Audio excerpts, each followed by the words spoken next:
Special ফোর্সের সেরা sniper হওয়ার জন্য এক ব্যক্তিকে একটি অদ্ভুত পরীক্ষা দিতে হয়েছিল।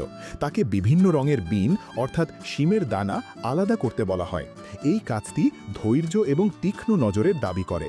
সে ৩ দিন এবং ৩ রাত অবিরাম পরিশ্রম করল এবং প্রতিটি বিন রং অনুযায়ী আলাদা করে ফেলল। তারপর সে মাটিতে শুয়ে পড়ল এবং তীব্রভাবে হাসতে লাগল।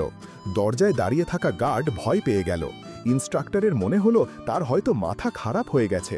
কিন্তু যখন সে ভিতরে গেল তখন দেখল লোকটি শুধু পরীক্ষাটাই শেষ করেনি, বরং ৫ ধরনের বিনের গোনাও মুখস্থ রেখেছে। ইন্সট্রাক্টর বিস্মিত হয়ে গেল, কারণ তার নিজেরও সঠিক সংখ্যা মনে ছিল না।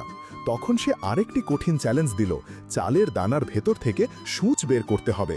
যদি সে ৩টি দানা না ভেঙে সূঁচে গেঁথে দিতে পারে তবে তার প্রশিক্ষণ সম্পন্ন ধরা হবে। লোকটি কাজ শুরু করল, কিন্তু শুধু ৩টি নয়, সে পুরো চালের মালা বানিয়ে ফেলল। এভাবেই সে পরবর্তী পরীক্ষাটিও পাশ করল। এখন সে টার্গেট প্র্যাকটিস করছিল। সে চোখের পলকে সব টার্গেটের সংখ্যা বলে দিল। সবাই বিস্মিত হয়ে গেল। এখন স্পেশাল ফোর্স সিদ্ধান্ত নিল তাকে বিশেষ প্রশিক্ষণ দেওয়া হবে। কিন্তু একদিন এমন কিছু ঘটল যা কেউ কল্পনাও করতে পারেনি। ছুটির দিনে সে বাসে বসে বাড়ি ফিরছিল। হঠাৎ এক ডাকাত হুমকি দিল তার গায়ে বোমা বাঁধা আছে এবং সে সবাইকে উড়িয়ে দেবে। তার রাগ আসলে ছিল গভীর হতাশা, কারণ সে মাসের পর মাস বেতন পায়নি।